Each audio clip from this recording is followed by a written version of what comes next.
Ivory Mitchell served more than 30 years behind bars for armed robbery. Now the 55-year-old wants the world to know what happened inside the Texas prison called the Powledge Unit. And then one day I was in the washroom and she came in and closed the door. Mitchell says a female corrections officer forced him to perform sex acts on her in 2009 over a 5-month period. She put it to me like this. She said, if you open your mouth and say anything, I'll go to that desk and say, you put your hands on me. You hear me, Mitchell? And I said, yes, ma'am. The Department of Justice says about 216,000 adult and juvenile inmates are sexually abused each year, about half those incidents committed by staff. The Prison Rape Elimination Act of 2003 was meant to protect inmates. When I walked over there, he had his pants off and said, I've decided it's been long enough and you're going to give me what I want. And I said, Jan LASTOCY helped fight for the law. She was repeatedly raped by a guard in 1998 while serving time in Michigan for embezzlement. It's a shame that we have to make a law that says don't rape people when they're in prison.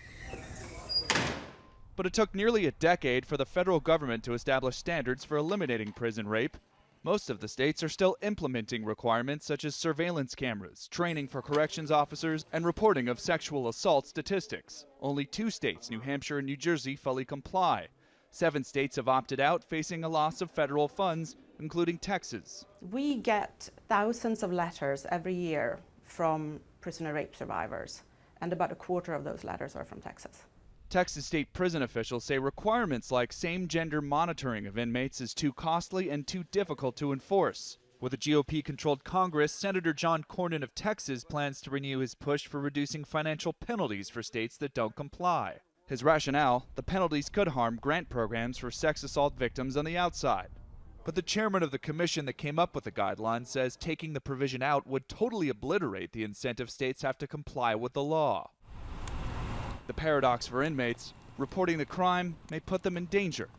Mitchell says when he reported the abuse, he was branded a snitch and says a prison gang savagely beat him. He now needs a cane and daily pills to help him walk. Painful reminders of his punishment behind bars that had nothing to do with his crime. John Moan, Associated Press, Palestine, Texas.